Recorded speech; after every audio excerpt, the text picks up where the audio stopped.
भरत महिमा तुलसीदास द्वारा लिखित भरत महिमा का अध्ययन कर रहे हैं हम लोग। आइए प्रारंभ करते हैं।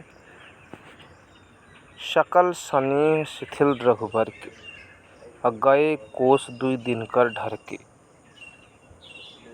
जल थल देख बसे निश बीते, अकीन गमन रघुनाथ परीते।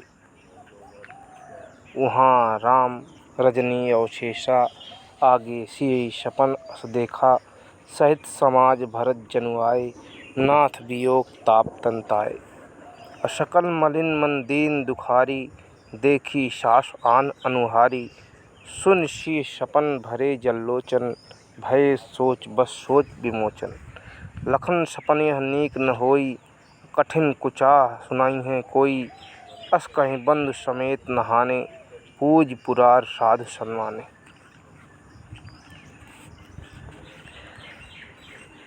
संदर्भ पूर्वत होगा। प्रसंग, इसमें भरत जी श्री राम से मिलने समाज सहित चित्रकूट आ रहे हैं। उधर सीता जी ने स्वप्न में देखा कि भरत जी वहाँ आए हैं और उनके साथ विधवा भेष में सासुएं आई हैं। उन्होंने जब इस विषय में प्रभु श्री राम से कहा, तब उन्होंने कहा, यह स्वप्न अच्छा नहीं है, कोई बुरा समाचार शीघ्र ही सुनने को मिलेगा। पंक्तियों में इसी वृतांत का वर्णन किया गया है। आइए। सकल स्नेह शिथिल रघुबर के, गए कोस दुई दिनकर ढर के। भरत जी के साथ आए हुए सब लोग श्री राम के प्रेम से शिथिल, अतः सूर्यास्त होने तक वे केवल 2 कोस ही चल पाए। दिनकर ढर के मतलब सूर्यास्त होने तक, दिन ढलने तक। जल थल देख बसे निश बीते, अकीन गमन रघुनाथ परीते। एक स्थान देखकर जल एवं थल का सुविधा देखकर रात व्यतीत करने के लिए ठहर गए। कीन गमन रघुनाथ परीते, और रात व्यतीत होने पर पुनः राम से मिलने के लिए आगे चले। वहाँ राम रजनी अवशेषा, उधर राम के अंतिम प्रहर में, उधर राम रात के अंतिम प्रहर में श्री राम जाग गए। जागे सिय सपन अस देखा, सीता जी ने रात को जो बुरा स्वप्न देखा था वह उन्हें बताने लगी। सहित समाज भरत जनु आए, उन्होंने कहा कि मैंने स्वप्न में देखा मानो भरत अयोध्या वासियों के साथ यहाँ आए हैं। नाथ वियोग ताप तंताए, और आपके वियोग में अत्यंत दुखी हैं। सकल मलिन मन दीन दुखारी, सभी लोग मन में दुखी और उदास हैं। नाथ देखी सास आन अनुहारी, तथा सासुएं मुझे कुछ अनुहारी अन्य ही रूप में अर्थात विधवा वेश में दिखाई दी हैं। सुन सिय सपन भरे जल लोचन,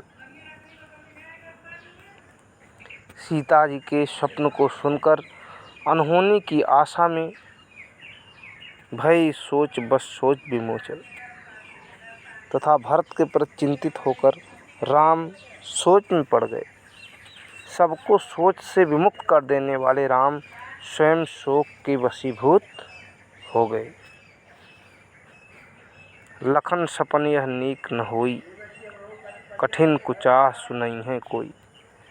वे लक्ष्मण से कहने लगे कि हे भाई, यह स्वप्न अच्छा नहीं है, अवश्य ही हमें कोई बुरा समाचार सुनाएगा। अस कहीं बंधु समेत नहाए ने, ऐसा कहकर उन्होंने भाई के साथ स्नान किया। पूज पुरार साधु सन्माने, और पुरार मतलब शंकर जी की पूजा कर साधुओं का सम्मान कर किया।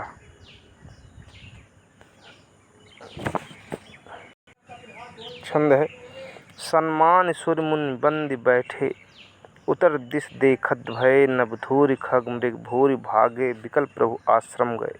तुलसी उठे अवलोक के कारण चाह चित्त सचित रहे। सब समाचार की रात कोल्हन आई तेई अवसर कहे। सन्मान सुर मुनि बंद बैठे उतर दिस देखत भय। देवताओं एवं मुनियों का सम्मान कर पूजा कर वे उत्तर दिशा की ओर देखने लगे, जहाँ आकाश में धूल का गुब्बार छाया हुआ था। नभधूरि खग मृग भूर भागे बिकल प्रभु आश्रम गए। और पशु पक्षी विकल होकर भागे हुए से प्रभु के आश्रम की ओर आ रहे थे। तुलसी उठे अवलोक कारण का चित्त सचित रहे। तुलसीदास जी कहते हैं कि यह देखकर श्री राम उस ओर देखने लगे कि इसका क्या कारण हो सकता है। वे आश्चर्ययुक्त हो गए। सब समाचार की रात कोल्हन आई तेहि अवसर। तब तक कोल भीलों ने आकर यह समाचार कहा, अर्थात उन्हें भरत के आगमन के बारे में बताया।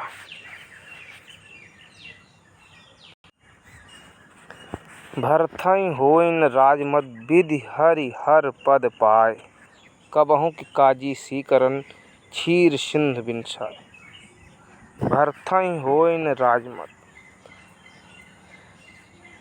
वे कहते हैं कि हे भाई लक्ष्मण, मुझे पूरा विश्वास है कि भरत को राजमद नहीं हो सकता। भले ही उन्हें विधि मतलब ब्रह्मा विष्णु और महेश का सर्वोच्च पद ही क्यों न प्राप्त हो जाए।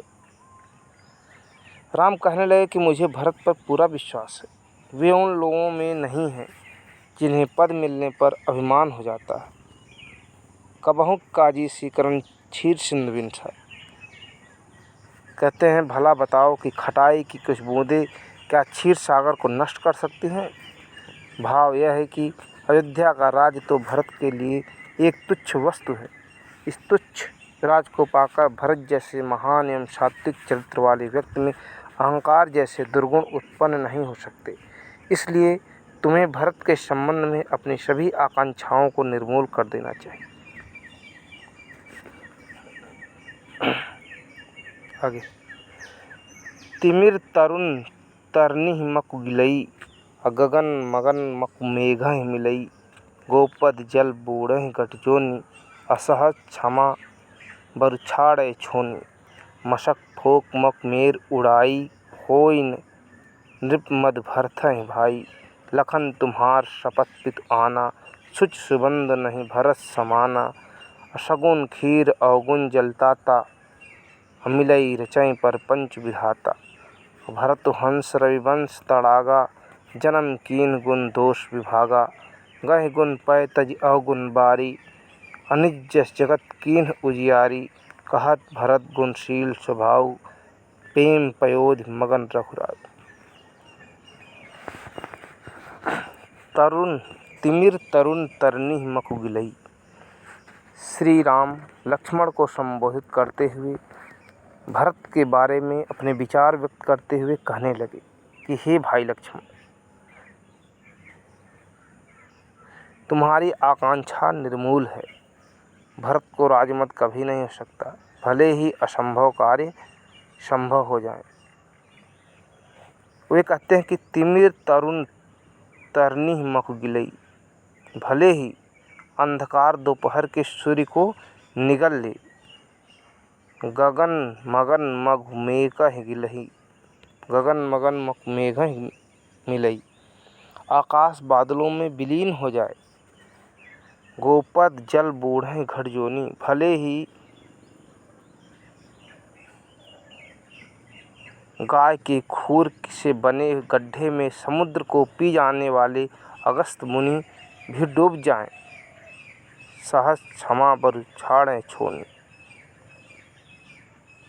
सहज ही क्षमावान पृथ्वी अपनी क्षमाशीलता को त्याग दे। मशक फोक मग मेर उड़ाई, वे कहते हैं कि मच्छर की फूंक से भले ही सुमेर पर्वत उड़ जाए, होय न नृपमद भरत हैं भाई। भरत को फिर भी राजमद नहीं हो सकता, मैं विश्वास के साथ कहता हूँ। लखन तुम्हार शपथ विद्वाना, संसार चाहे कुछ भी असंभव कार्य हो जाए पर भरत राज्य का घमंड नहीं हो सकता, मुझे पूरा विश्वास है। आए कहते हैं कि हे लक्ष्मण, मैं तुम्हारी सौगंध एवं पिता की आन देकर कहता हूँ, लखन तुम्हार शपथ विद्वाना, सुच सुबंध नहीं भरत समाना।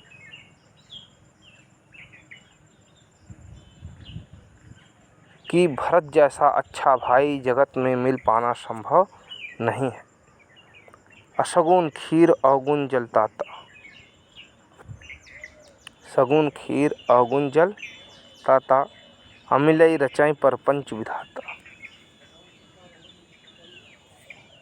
कहता हूँ भरत तो सूर्य वंश रूप में भी नहीं, हाँ, सुगंध जैसे भरत जैसा भाई संसार में मिल पाना संभव नहीं है। भरत तो सूर्य वंश रूपी सरोवर के वे हंस हैं जिन्होंने जन्म लेकर गुण दोष को अलग अलग कर दिया। भरत वंश हंस वंश तावागा, जन्म कीन गुण दोष विभागा। गह गुण पै तज अवगुण बारी, निज जस जगत कीन उजियारी। वे कहते हैं कि अपनी यश रूपी चंद्रिका से जगत को प्रकाशित कर दिया है। भरत के गुण शील स्वभाव का वर्णन करते हैं राम प्रेम सागर में निमग्न हो गए। कहत भरत गुणशील स्वभाव, प्रेम पयोध मगन रघुराव। सुन रघुबर बानी विभु, देख भरत पर भेद, सकल सराहत राम सो प्रभ को कृपा निवेद। तुलसीदास जी कहते हैं